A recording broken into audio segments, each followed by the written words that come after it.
Eli had always been different. In the small town of Clearwater, nestled between a sprawling forest and a shimmering lake, he lived a quiet life. To anyone passing by, he looked like an ordinary 13-year-old, a bit quiet, fond of books, and with a love for adventure. But Eli had a secret he hadn't even told his parents. He could turn invisible. It all started when he was 8. One afternoon, after another humiliating day at school, Eli sat in his room, wishing he could just disappear.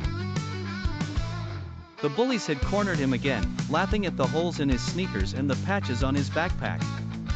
No one had stepped in to help, the teachers hadn't noticed. Eli had felt small and powerless, like he wasn't really there at all. He wished he could vanish.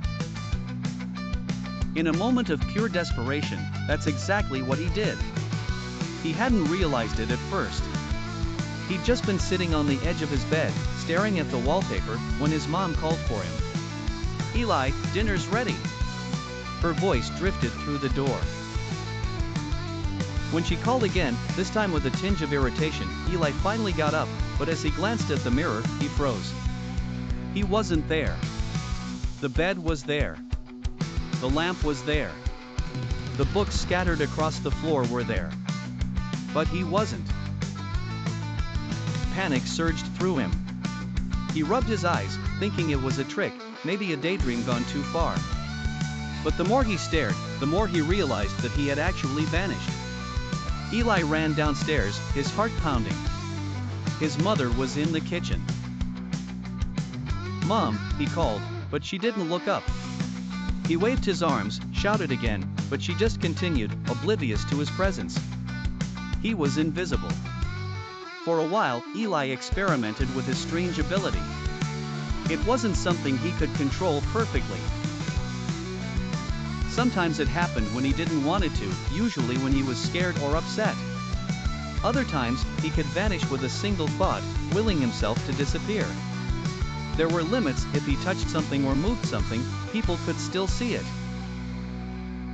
But for the most part, it gave Eli a way to avoid the things that scared him. School became more bearable. When the bullies came looking for him, Eli would just melt into thin air, leaving them confused and frustrated.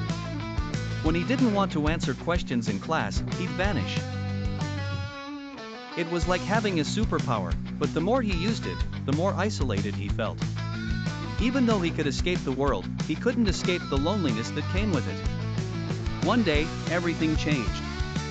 It was a cold, overcast afternoon. Eli had spent most of the day wandering through the woods outside town. It was his favorite place to be when he wanted to be alone. The towering trees and rustling leaves made him feel safe, hidden.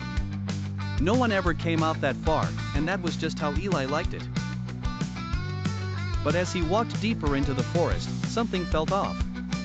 The wind picked up, howling through the branches, and the sky darkened with the threat of rain. Eli shivered and was about to turn back when he heard it, a voice, faint and high-pitched, like a child calling for help. He froze. It wasn't unusual to hear strange noises in the woods, but this was different. The voice called again, this time more frantic. Eli's heart raced as he followed the sound, pushing through bushes and ducking under low branches. After a few minutes, he came to a small clearing, and there, huddled against a tree, was a little girl. She couldn't have been more than 7 years old. Her face was streaked with tears, and her clothes were muddy, as if she'd been running for a while. When she saw Eli, her eyes widened with fear. "Hey," Eli said softly, trying not to scare her more. "Are you okay?" The girl shook her head. "I'm lost," she whispered. "I can't find my mom." Eli glanced around, suddenly feeling the weight of the situation. They were deep in the woods, far from any trails or paths. He couldn't just leave her there, and it didn't seem like anyone else was coming to help. "Don't worry," Eli said, trying to sound confident. "I'll help you find her.